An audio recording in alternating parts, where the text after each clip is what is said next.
Russell Wilson shined in his Steelers debut. Started off a little shaky, but then took off. Don't forget Monday Night Football tonight, folks. Wilson went 16 of 29, 264 yards, 2 TDs, and a lopsided 37-15 win over the Steelers. As for the Jets, not their night. Rodgers threw 2 picks. Here's Russ. It felt like it was playoff baseball. I said out there, it's, in the sense of, I started off 0 for 2, and but felt like, I was going to get hot. I kept telling Coach, hey, I'm going to get hot here. I'm starting to feel it again. Here we go. It's been a while. It's just been 6 weeks from really playing. How do you get everybody to believe that? It seems like a lot of the same mistakes. Stop listening to you guys. Number one. Number two, got to be accountable, I got to play better. That's the key. I got to play better. Ignore the noise, be accountable. Stephen A. Shannon, I found myself a friend. Look who's here. Damien Woody in the building. D. Wood, great to have you with us. I like the pink. Real men wear pink. What's going on, man? Pastel going on. Sorry, guys, I messed up. We looking like Easter right now. Everybody got that Sunday best on? I messed it up. Hold on. What? What? Excuse me, I'm trying to talk. Go ahead. Where is the jacket and the tie? What's up? Well, I mean, this is first take, baby. I like the shirt. If it's not a tie, you're at least supposed to have on a fly blazer. Don't listen. There's a standard that you are supposed to meet. Now don't let me get on you. Don't let me get on you again. Do not show up without a fly blazer. Let me tell you something. Yo, man, what's the matter, man? You want me to tell you what the standard is? What happened to my brother? You want me to tell you what the standard is? The standard is you will be sitting across this table looking at me right now while we debating these topics. Ooh. That's the standard right there. Ooh. All right? I know you probably offering some warm weather place or whatever, doing it big. Yo, Shay. Yeah. Well, I'm in Boston right now, but let me tell you this, Shay. All I know is that once upon a time, he calling himself Big Sexy, looked like he was running for office. Came up there, was suited down with the tie, used to roll in the studio modeling, and now he's showing up in just a shirt. I'm very disappointed. I like the shirt. That's all I'm going to say. I think it looks good. Can we talk a little football, though, S.A.? We know you think Rodgers is a bad man. Yes. But you think your boy's finished, honestly. Molly, not to, sound like the cat that spoofs me on Saturday Night Live, but this affects me. This hurts me to say. I have to say, I've thought about it very deeply. And I got to tell you, everybody knows how I feel about Aaron Rodgers. He has looked so bad. I've actually looked at the screen and found myself saying it might be time for him to really retire. Because I'm not used to seeing this Aaron Rodgers. I mean, 6 interceptions over the last 3 games. No leadership whatsoever. Everything seems to be up in the air and a bit awry and off kilter. No direction whatsoever. Shows up at the press conference, pointing to the media like we were the ones on the field, dropping his passes or throwing interceptions like he was throwing interceptions or whatever. I don't get this. And I got to tell you, I remember on several occasions throughout the years, fellas, covering basketball, we've seen players on the basketball court, and it was like, yo, whatever they once were is over. And I'm hesitant to say that about Aaron Rodgers because I've seen the brother throw pinpoint passes, but I've also seen an alarming level of inconsistency. I've seen the Jets bereft of leadership. And when I look at Aaron Rodgers, in terms of talent, not resume, in terms of talent, I think Peyton Manning. I think Tom Brady. I think Dan Marino. I think some of the all-time great quarterbacks that have ever blessed this game. And what I'm seeing from him now is a shell of that person. And I hate it. It looks very, very bad. But he ain't the bad man that I know him to be. This year, he's just been bad. And if it's going to continue like this, it might be time. It might be time. I think it's over. I think it's over for him. And I don't say that lightly because I've enjoyed watching Aaron Rodgers' greatness throughout the years. obviously before Patrick Mahomes came along, I always thought that Aaron Rodgers was the most gifted thrower of the football that I had ever seen. And obviously I played with Tom Brady. Yeah. But when you watch Aaron Rodgers right now, he looks old and compromised. Like, there are two things that when we talk about Aaron Rodgers and his game over the years that stood out. One, he always took care of the football. That's been one of his main strengths as a quarterback. He never put the football in harm's way. He's doing that at an alarming rate this year. That's number one. Second, and more importantly, some of the most spectacular plays that we've ever seen out of Aaron Rodgers has been outside the pocket, where he's gotten outside the pocket and made unbelievable throws outside the pocket. Everybody, just watch. When you watch Aaron Rodgers, he's literally like a statue in the pocket right now. He does not move. He sits back there in shotgun, and you're going to know where Aaron Rodgers is on every single pass. They don't put him on the center. They don't do any type of play action. He literally is lined up in shotgun. I don't know if it's because he's dealing with an injury right now, but that is not the Aaron Rodgers that we've seen over the years. This guy has been one of the premier athletes at quarterback, escapability, getting out of harm's way, and he can't do it anymore. So a guy who's a supremely talented quarterback at throwing the football, doesn't take care of the football, and he can't get out of harm's way, I'm sorry, I think he's done.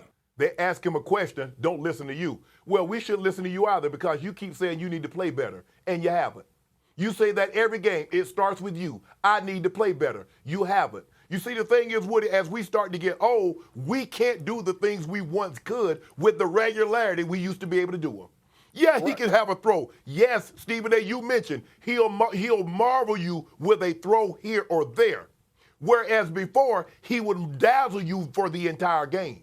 You see, as a great player, once you start to age, they don't compare you to the other great players that's currently playing. They compare you to a younger self. And Woody, you said he can't move. He's 40 years old. He's coming off a serious Achilles injury. And so obviously his mobility is going to be compromised. And the thing that you said, he had the greatest touchdown to interception ratio in NFL history, minimum throws. He turns the ball over like Will Levis. He turns the ball over like a common quarterback now. Something Aaron Rodgers, the guy would throw 45 touchdowns with 4 picks in an entire season. He's thrown 6 picks in the last 3 games, Stephen A. That is the problem because you built everything. You built your entire foundation on a young Aaron Rodgers, and he's old. He doesn't look like the old Aaron Rodgers. He looks like an old Aaron Rodgers. And he can blame the media all he wants to and think his team is listening to them, listening to the media. No, bro, it's you. You've got to play better. You've got to lead better. Leadership has never been your strong suit. People won't tell you that. People close to you tell you everything that you want to hear. But hey, listen to somebody to tell you what you need to know. It's you. Because you should have been there for that mandatory minicamp. Because once you said F it, they said F it too. Well, there's certainly no leadership problem in Pittsburgh. That's where I want to go now. Woody, obviously, Tomlin making the controversial decision, playing Russ, it paid off. Do you think Pittsburgh can trust that they'll continue to see this version of Russell Wilson? Well, first of all, let me say, maybe Mike Tomlin knows what the hell he's talking about. Okay, this man's going to wear a gold jacket one day. Like, the one thing I always say, and listen, I was one of the main people on here talking about they should not switch from Justin Fields. Okay. But here's the thing. See, Mike Tomlin's in the building every day with these guys. He's seeing what these guys are doing every single day, whether it's meetings, practice. He's seeing how many plays that quarterbacks are leaving out on the field. And Mike Tomlin saying, you know what? Before we get to these divisional games, I need to see what I have in both quarterbacks. I saw what I got in Justin Fields. Now let me see what I have in Russell Wilson. And the beginning of that game was rough. Yeah. I thought he was on the cusp of benching Russell Wilson. But I think he got bailed out when Russell Wilson threw up like a YOLO pass to George Pickens. Mm-hmm. And that kind of got things going a little bit for Russell Wilson in the game. Now, he threw 2 touchdown passes. The Pittsburgh Steelers in the prior games had only had one touchdown pass to a wide receiver all year long. And so I still think this is an evaluation process, but I trust Mike Tomlin and what he sees on a daily basis than any talking head out here. Stephen A? Well, let me say this. Let me say this real quick. Number one, the answer to this question, yes, is that you can trust Russell Wilson to give you this version. Because this version, despite the 264 yards, wasn't ultra impressive. Like you pointed out, he underthrew George Pickens, not once, not twice, but on at least 3 occasions, along with some others. He was rescued by the receivers. Some of those passes weren't pinpoint. Some of those passes weren't that impressive. A few of them were underthrown. So Russell Wilson can be better. So in my estimation, yeah, you can get that from him, but is that enough? Because against the New York Jets, it may have worked. Against a more elite opponent, it may not. So that would be my answer to the question. But secondly, and most importantly, I think this is the thing that we have to point out about Russell Wilson. The man did throw 26 touchdowns and 8 interceptions last year. The man is experienced. And their offense looked more potent, outscoring the Jets 31 unanswered points after being down 15-6. We ain't seen that from the Steelers offense this year, I can tell you that much. And so when you look at it from that standpoint, we can't ignore the level of productivity. We can't ignore how happy the receivers appeared to have him throwing them the football instead of Justin Fields, because one could easily argue the receivers are saying at least he threw it in our direction, whereas there were throws that Justin Fields failed to make because he didn't see cats open early in the season on numerous occasions. You could make that argument. In the end, the bottom line is this. Mike Tomlin is a great one. He deserves the benefit of the doubt. He had Russell Wilson as his starter before the injury was incurred. He felt that this was the direction to go in, and he never once definitively named Justin Fields as his starting quarterback moving forward for the season. I think there's a reason that was the case, and I think part of the reason is what we saw last night, so I'm cool with it. Yeah, well, if you tell me this receiver is going to make those acrobatic catches the entire season, the special team's going to play like they played last night, and Najee Harris is going to run the ball like he ran it last night, well, I'm going to say, yeah, Russ, this version of Russ is very possible and very doable. And that's the question. As you mentioned, guys made some outstanding catches. And I'm not so sure that Arthur Smith put Justin Fields in the same situation, because we know Russell, for the most part, has been very good at taking care of the football. Justin Fields, in his years in Chicago, did not take care of the football. So I believe they trust Russ a little more, and they gave him a little more leeway in order to throw the ball. They didn't do this with Justin Fields. Justin Fields had to throw out of necessity. We're going to run the ball. Okay, it's third or whatever. We're going to throw the ball. Last night, they allowed Russ to throw the ball some on first and second down and not get into an obvious passing situation. So the easy question is, if they're going to play like this, if they're going to make plays like this, they can run the ball. The last 2 weeks, Najee Harris, 100 yards in both games against the Raiders and the Jets. Yes, I believe Russ can play like this, but that's the biggest question. Can he continue to play like this if these guys don't make those acrobatic plays and they don't run the football like this? Yep, and Teddy Bruschi co-signed on that earlier, Shannon, saying that the receivers bailed him out quite a bit.